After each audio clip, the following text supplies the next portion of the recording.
माननीय पटना हाईकोर्ट के द्वारा ये स्टेटमेंट दिया गया कि हमारे भी हाथ माननीय सुप्रीम कोर्ट के द्वारा बंधे हुए हैं और भारतीय संविधान के आर्टिकल 141 के अंतर्गत हम बाध्य हैं माननीय सुप्रीम कोर्ट का आदेश पालन करने के संदर्भ में।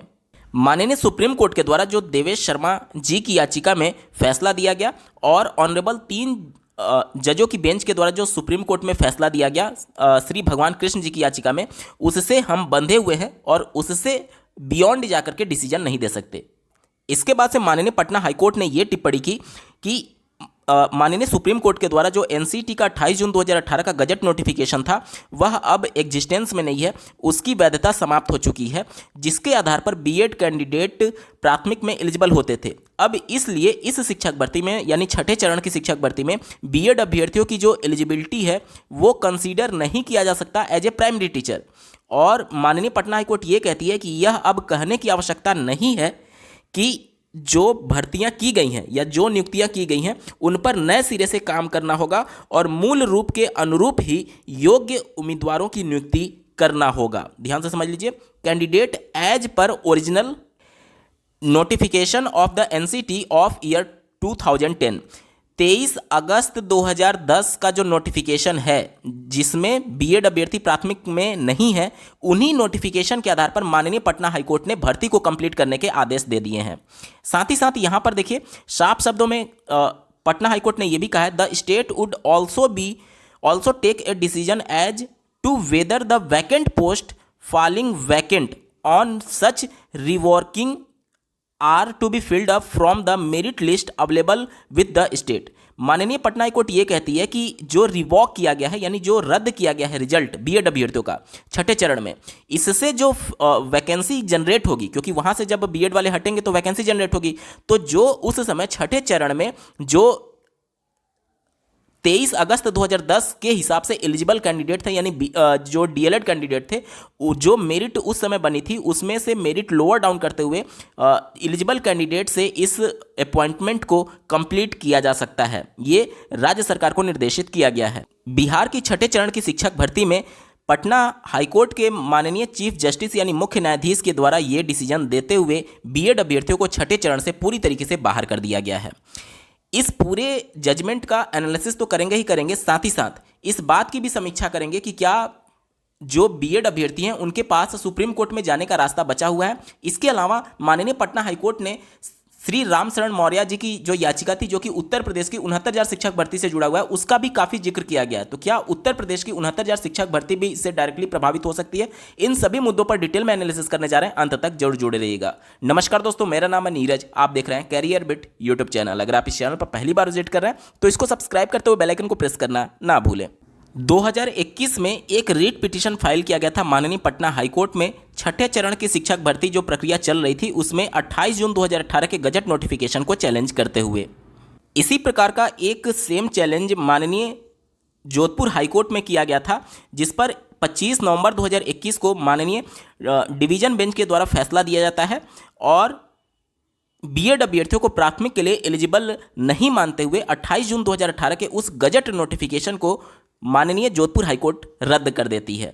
और इसके बाद से ये मामला चला जाता है सुप्रीम कोर्ट में और सुप्रीम कोर्ट में श्री देवेश शर्मा जी की याचिका में डिसीजन आता है और वह जोधपुर हाईकोर्ट के फैसले को सही पाते हैं और 28 जून 2018 का जो गजट नोटिफिकेशन था वो पूरी तरीके से क्वैश हो जाता है, रद्द हो जाता है। माननीय पटना हाईकोर्ट में जब ये याचिका चल रही थी तो डिवीजन बेंच के द्वारा ये परमिट किया गया था रिस्पोंडेंट को यानी राज्य सरकार को कि वह जो सिलेक्शन प्रोसेस है उसको कैरी ऑन रख सकती है यानी जारी रख सकती है, लेकिन जो अपॉइंटमेंट होगा, जो नियुक्तियां दी जाएंगी इस जो रिट पिटीशन है इसके पेंडेंसी के दौरान यानी कि इसके लंबित रहने के दौरान, इस रिट पिटीशन में जो भी डिसीजन दिया जाएगा, जो बीएड अभ्यर्थियों की एलिजिबिलिटी रहेगी वो subject to the outcome of the writ petition and also stipulated that the candidate selected and appointed shall be made aware of the pendency of the writ petition. यानी कि राज्य सरकार को यह कहा गया था कि आप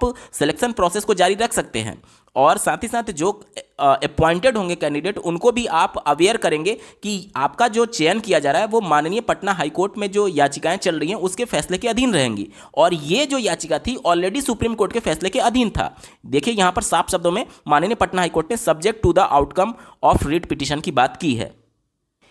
डिवीजन बेंच ने अपने कोर्ट ऑर्डर में ये लिखा कि इनके द्वारा ऑब्जर्व किया गया है कि जो इंटरिम ऑर्डर दिया गया था बीएड अभ्यर्थियों को शामिल करने के संदर्भ में, वो कैंडिडेट ऑलरेडी अवेयर थे इस मुद्दे को लेकर के, और they shall not claim any equity since that selection and appointment were directed to be carried out only subjected to outcome of writ petition. यानी कि ये भर्ती ऑलरेडी चूंकि subject to outcome of writ petition थी, इसलिए कोई भी appointed candidate इसका क्लेम नहीं कर सकते कि हम अपनी जगह नहीं छोड़ेंगे। रामशरण मौर्य वाले केस में माननीय सुप्रीम कोर्ट ने जो नोटिफिकेशन इशू करने का प्रोसेस था उसको एग्जामिन नहीं किया। देखिए, not examined bye honourable supreme court, ये पटना हाई कोर्ट कह रही है कि जो सुप्रीम कोर्ट ने रामशरण मौर्य वाले में बीएड अभ्यर्थियों को एलिजिबल माना था, उसमें जो नोटिफिकेशन को इशू करने का प्रोसेस था, यानी कि एनसीटी एक्ट के अनुसार वो लॉ के अकॉर्डिंग है या नहीं, इसको एग्जामिन नहीं किया सुप्रीम कोर्ट ने।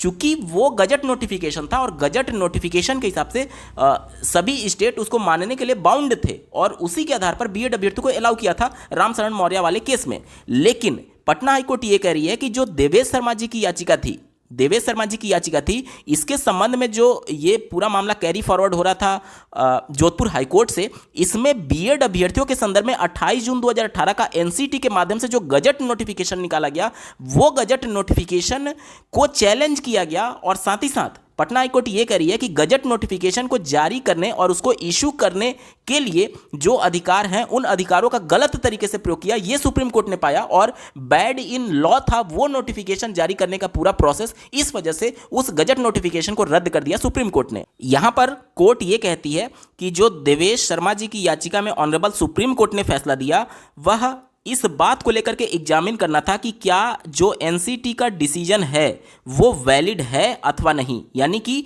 जो एनसीटी एक्ट 1993 है, उस नियमों के अंतर्गत ये 28 जून 2018 वाला गजट नोटिफिकेशन जारी हुआ था अथवा नहीं।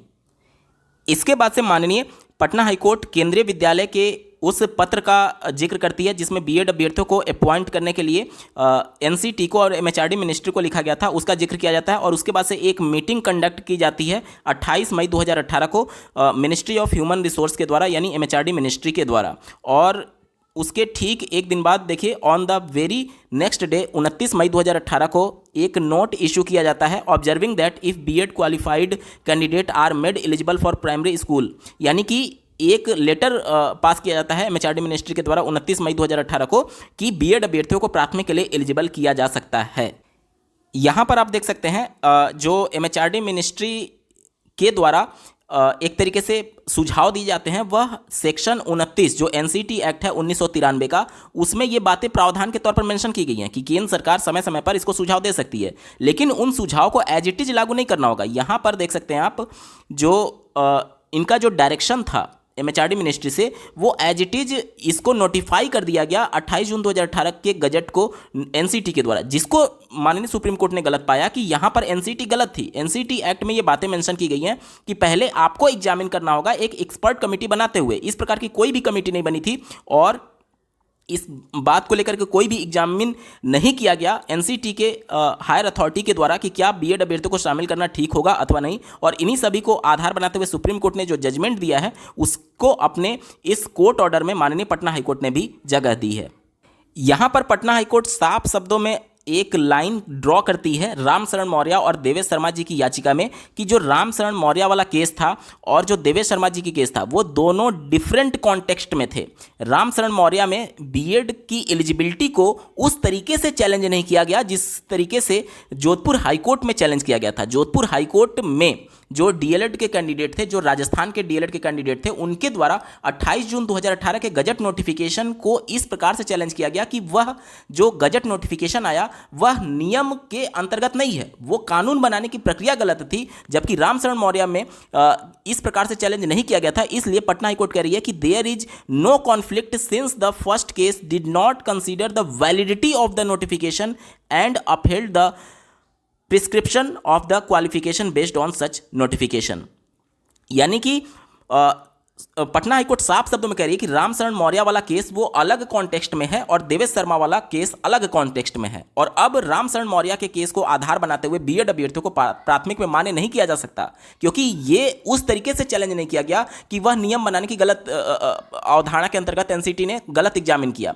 जबकि देवेश शर्मा जी की याचिका में इस बात का सही तरीके से चैलेंज किया गया कि जो पूरी एनसीटी का जो एग्जामिन करने का प्रोसेस था वो गलत था। ना एक्सपर्ट कमेटी बनाई गई, ना इसका एग्जामिन किया गया, ना सभी राज्यों से इसके संबंध में सुझाव लिया गया। सिर्फ और सिर्फ केवीएस के एक पत्र और एमएचआरडी मिनिस्ट्री के एक पत्र के माध्यम से 28 जून 2018 का गजट नोटिफिकेशन पब्लिक डोमेन में ला दिया गया, जिसको गलत पाया सुप्रीम कोर्ट ने। इसलिए इस नोटिफिकेशन को रद्द कर दिया, इसे अनकॉन्स्टिट्यूशनल करार देते हुए। तो रामशरण मौर्य वाले याचिका को ध्यान में रखते हुए बीएड अभ्यर्थियों को सेव करने से साफ तौर पर पटना हाईकोर्ट ने इनकार कर दिया, क्योंकि ये अलग कॉन्टेक्स्ट में था और देवेश शर्मा वाला याचिका अलग कॉन्टेक्स्ट में था। माननीय पटना हाईकोर्ट इस बात पर भी जोर देती है कि अब यह सवाल उठता है कि चूंकि जो जजमेंट दिया गया देवेश शर्मा जी की याचिका में वो प्रोस्पेक्टिव इन नेचर है, यानी कि जब डिसीजन दिया गया उस दिन से ये लागू होना चाहिए, क्योंकि उसमें रेट्रोस्पेक्टिव वर्ड नहीं यूज किया गया है। ये ओवरऑल मोटा मोटी पटना हाईकोर्ट इस बात को लेकर के एग्जामिन करना चाहती थी कि क्या ये जो फैसला है ये 11 अगस्त को दिया गया, तो क्या 11 अगस्त तक ये फैसला लागू होगा।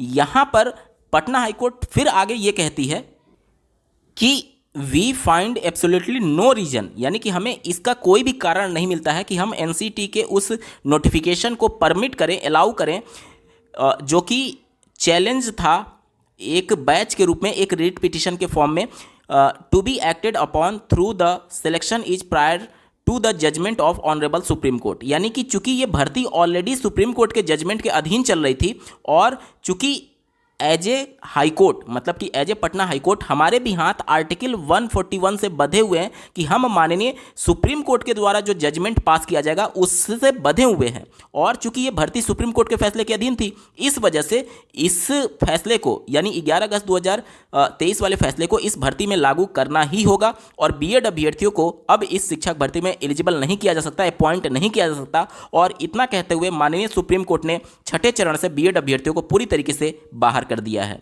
अब सबसे बड़ा सवाल यह आता है कि क्या बीएड अभ्यर्थी जिनको छठे चरण से बाहर कर दिया गया है, क्या उनके पास कोई विकल्प बचा है कि सुप्रीम कोर्ट में जाकर के अपनी नौकरी को बचाएं, क्योंकि 2 साल से ज्यादा का वक्त हो जाना और अब अचानक से एक झटके में सिस्टम से बाहर कर देना निश्चित तौर पर बहुत कष्टदायी होता है। तो देखिए, यहां पर भावनाओं से ऊपर उठ करके मैं पूरे तार्किक तरीके से बात करना चाहूंगा। यहां पर ध्यान से समझिएगा, ये जो फैसला है माननीय पटना हाईकोर्ट का, ये उनका इंडिविजुअल डिसीजन नहीं है, ये डिसीजन आया हुआ है माननीय सुप्रीम कोर्ट के डिसीजन पर, ये डिपेंडेंट है। यानी सुप्रीम कोर्ट ने जो डिसीजन दिया है उसी को सिर्फ लागू किया गया छठे चरण में। क्यों लागू किया गया? क्योंकि छठे चरण की जो भर्ती प्रक्रिया थी वो ऑलरेडी सब्जेक्ट टू आउटकम रखी गई थी। अब सब्जेक्ट टू आउटकम का मतलब ही ये होता है कि आज से 10 साल बाद भी अगर सुप्रीम कोर्ट कोई डिसीजन देती है तो उस सुप्रीम कोर्ट के उस डिसीजन को एज इट इज लागू किया जाएगा हाई कोर्ट के द्वारा उस राज्य में जो शिक्षक भर्ती चल रही है। यानी आज से 10 साल बाद भी अगर इस प्रकार का कोई फैसला होता तो वहां पर इसको बाहर हाई कोर्ट करने के लिए पूरी तरीके से बाध्य होती। आपके मन में सवाल ये आ सकता है कि इसी प्रकार का मामला हिमाचल प्रदेश में भी सब्जेक्ट टू आउटकम था, बावजूद इसके वहां पर बीएड अभ्यर्थियों को हाई कोर्ट के द्वारा राहत क्यों दे दी गई? देखिए, यहां पर जो राज्य सरकार का पैरवी होता है वो बहुत ज्यादा इंपॉर्टेंट हो जाता है। हिमाचल प्रदेश का जो पूरा मामला था, ध्यान से समझिएगा, उसमें सिर्फ 100 समथिंग बीएड कैंडिडेट का मामला था, लेकिन बिहार में जो छठे चरण की शिक्षक भर्ती थी वो हजारों में पद विज्ञापित किए गए थे और एक मोटा मोटी आंकड़े के हिसाब से लगभग 22,000 बीएड कैंडिडेट इसमें सेलेक्ट हैं। तो 22,000 बीएड कैंडिडेट को एडजस्ट कर पाना और 100 बीएड कैंडिडेट को एडजस्ट कर पाना, दोनों में जमीन आसमान का अंतर है। और इस वजह से राज्य सरकार भी खुले तौर पर, हालांकि उन्होंने बहुत अच्छे तरीके से पैरवी की पटना हाईकोर्ट में कि बीएड अभ्यर्थियों को जो ऑलरेडी चयनित हो चुके हैं उनको सिस्टम से ना निकाला जाए, लेकिन पटना हाईकोर्ट साफ शब्दों में कह रही है कि हम बंधे हुए हैं आर्टिकल 141 से कि सुप्रीम कोर्ट के फैसले को अगर सब्जेक्ट टू आउटकम है तो इसे हमें लागू कराना ही होगा। इस वजह से यहां पर इस प्रकार का डिसीजन दिया गया है। हिमाचल प्रदेश में आप देखेंगे तो वहां पर 100 बंदों का ही कुछ मामला था और वहां पर भी ये था कि उन्होंने ऑलरेडी जो 2017 में जो एक ब्रिज कोर्स कराया गया था, जो बीएड कैंडिडेट थे उनको 6 माह का एक ब्रिज कोर्स कराया गया था, वो ब्रिज कोर्स वो लोग ऑलरेडी कर रखे थे। तो इन सब को लेकर के वहां का मामला अलग है, हिमाचल प्रदेश वाला मामला कुछ अलग है।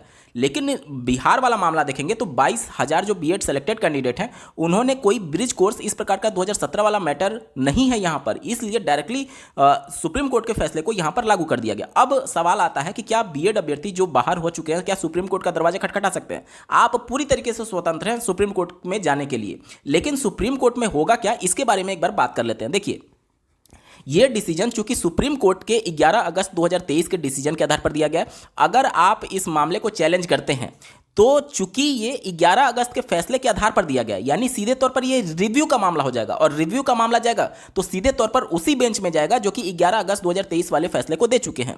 इस वाले मामले में जब फैसला दिया गया तो आप ध्यान से समझिएगा, इस वाले मामले में जब फैसला दिया गया और रिव्यू के तौर पर जैसे बिहार का 7वां चरण मामला गया, पश्चिम बंगाल का मामला गया, तो इस सभी मामले में सुप्रीम कोर्ट क्लियर कर चुकी है कि 11 अगस्त के बाद तो ये तो कंफर्म है कि बीएड नहीं होगा। अब पुरानी भर्तियों को लेकर के जो अर्नब घोष वाला मामला है, जैसा कि आपको ज्ञात होगा रिव्यू पिटीशन के लिए फिर से गया हुआ है, तो वो मामला 11 दिसंबर 2023 को सुने जाने के लिए लिस्ट किया गया है। अब 11 दिसंबर 2023 को अगर मामला पलट जाता है, मतलब कि बीएड अभ्यर्थी को एलिजिबल मान लिया जाता है, तो कुछ हो सकता है, अन्यथा की कंडीशन में बहुत मुश्किल है अब बीएड अभ्यर्थियों को राहत मिल पाना, क्योंकि यहां पर पटना हाईकोर्ट ने सीधे तौर पर सुप्रीम कोर्ट के फैसले को सिर्फ लागू किया है। अब आपको यह समझना होगा कि भले ही यह भर्ती कंप्लीट हो रही थी, लेकिन चूंकि मामला सुप्रीम कोर्ट में चला गया था और हाईकोर्ट जब मामला सुप्रीम कोर्ट में रहता है सेम मैटर को लेकर के, तो अपनी तरफ से कोई डिसीजन नहीं देती है, क्योंकि आर्टिकल 141 में लिखा गया कि सुप्रीम कोर्ट के आदेश का आपको पालन करना है। अगर सुप्रीम कोर्ट, मान लीजिए हाईकोर्ट कुछ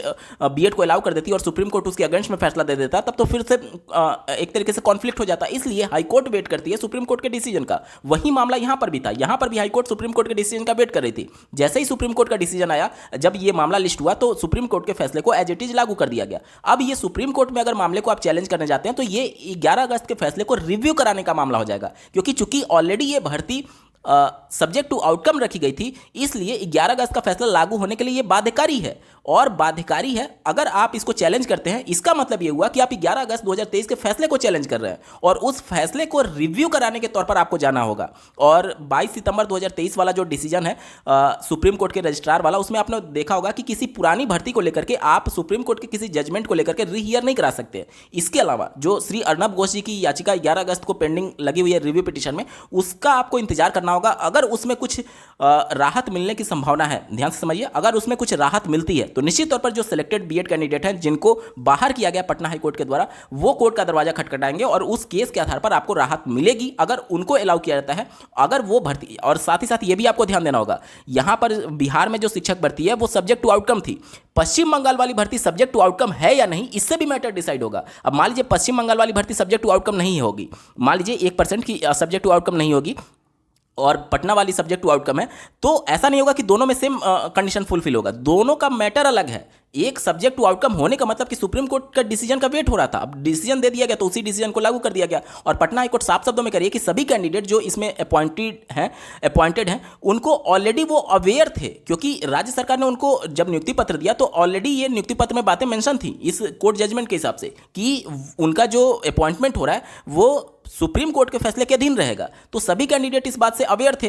अब इस मामले को अगर सुप्रीम कोर्ट में चैलेंज किया जाता है तो सीधे तौर पर 11 अगस्त के फैसले को रिव्यू कराने का मैटर होगा। और साथ ही साथ अब आपको इंतजार करना होगा 11 अगस्त 2023 को, जब पश्चिम बंगाल की रिव्यू पिटीशन पर माननीय सुप्रीम कोर्ट सुनवाई करेगी तो क्या कुछ होता है। अब यहां पर सवाल आता है उत्तर प्रदेश के बारे में, क्योंकि यहां पर रामशरण मौर्य वाले केस की बहुत ज़्यादा जिक्र किया गया है। देखिए, रामशरण मौर्य वाला जो केस था उसके बेस पर माननीय सुप्रीम कोर्ट ने उस समय की परिस्थितियों के हिसाब से शिक्षक भर्ती कंप्लीट करा दी है उत्तर प्रदेश की। तो यहाँ का जो देखिए, ये जो बिहार में जो मामला है वो उत्तर प्रदेश से अलग है। बिहार वाला जो मामला था वो सब्जेक्ट टू आउटकम रखा गया था, लेकिन उत्तर प्रदेश वाला जो मामला है वो सब्जेक्ट टू आउटकम नहीं था। ध्यान से पूरे मामले को समझिए। इसके अलावा सुप्रीम कोर्ट के एक जजमेंट के आधार पर 69,000 की शिक्षक भर्ती कंप्लीट हुई है। यानी सुप्रीम कोर्ट ने परमिट किया कि आप इस भर्ती को कंप्लीट कर सकते हैं, और फाइनल डिसीजन, इंटरिम ऑर्डर नहीं है वो फाइनल डिसीजन के अंतर्गत भर्ती कंप्लीट हुई है।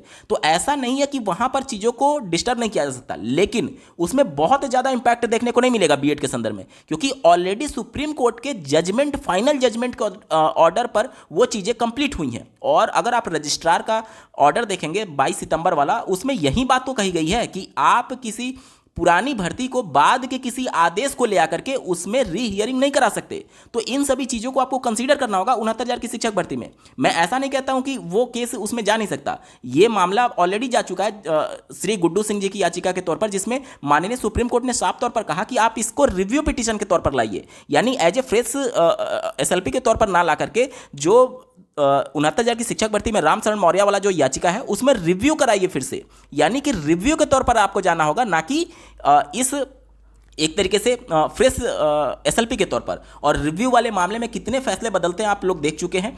और साथ ही साथ यहाँ पर रिव्यू कराने का मतलब कि ये जजमेंट 2020 में दिया गया था, वो भर्ती कंप्लीट हुए लगभग 3 साल हो गए। अब 2023 में अगर कुछ परिस्थितियां बदल गई और जजमेंट बदल गया तो सुप्रीम कोर्ट अपने फैसले को उस समय की परिस्थिति के हिसाब से आज के डेट में रिव्यू थोड़ी करेगी। उस समय की परिस्थिति के हिसाब से जो चीजें थी उस हिसाब से वो डिसीजन था। अब मान लीजिए आज कोई डिसीजन दिया गया, जैसे 11 अगस्त 2023 वाला डिसीजन दिया गया, एनसीटी कुछ नियम बदल करके कुछ और करती है और 2030 में जाकर के मान लीजिए बीएड को फिर से एलिजिबल किया जाता है। तो इन टाइम पीरियड में जो बीएड अभ्यर्थी एलिजिबल नहीं थे 2023 से लेकर के 30 के बीच में, मान लीजिए 30 में फिर से एलिजिबल हो गए, तो 7 सालों में जो बीएड को मौका नहीं मिला प्राथमिक, तो ऐसा थोड़ी होगा कि बाद में जाकर के उनको मौका दिया जाएगा। नहीं, आप ऐसे समझिए, जो परिस्थितियां उस समय थीं, जो नियम थे, उसके हिसाब से वो चीजें हुई हैं। और पटना वाला जो पूरा मामला था वो सब्जेक्ट टू आउटकम था, जबकि 69,000 शिक्षक भर्ती वाला मामला सब्जेक्ट टू आउटकम नहीं था। हालांकि एक हाईकोर्ट में ये मामला बीएड अभ्यर्थियों को चैलेंज करने वाला ऑलरेडी पेंडिंग है, अभी उत्तर प्रदेश में है अभी, लेकिन वहां पर सब्जेक्ट टू आउटकम नहीं था। इस सभी बातों को समझना होगा आपको। सब्जेक्ट टू आउटकम का बहुत बड़ा रोल होता है, यानी कि जो हाईकोर्ट है वो सुप्रीम कोर्ट के फैसले का वेट कर रही है। और उत्तर प्रदेश की जो भर्ती है, भले ही हाईकोर्ट में वो मामला पेंडिंग है, लेकिन सुप्रीम कोर्ट के आदेश के आधार पर हुआ है। ध्यान से समझिएगा, सुप्रीम कोर्ट के फाइनल कोर्ट जजमेंट के आधार पर हुआ है। इसलिए 69,000 की शिक्षक भर्ती माननीय पटना हाईकोर्ट के इस डिसीजन से जोड़ करके मत देखिए, दोनों चीजें अलग हैं। उम्मीद करता हूं आपके डाउट क्लियर हो गए होंगे। इस वीडियो को देखने के लिए आपका बहुत बहुत धन्यवाद। भगवान करे आपका दिन शुभ हो।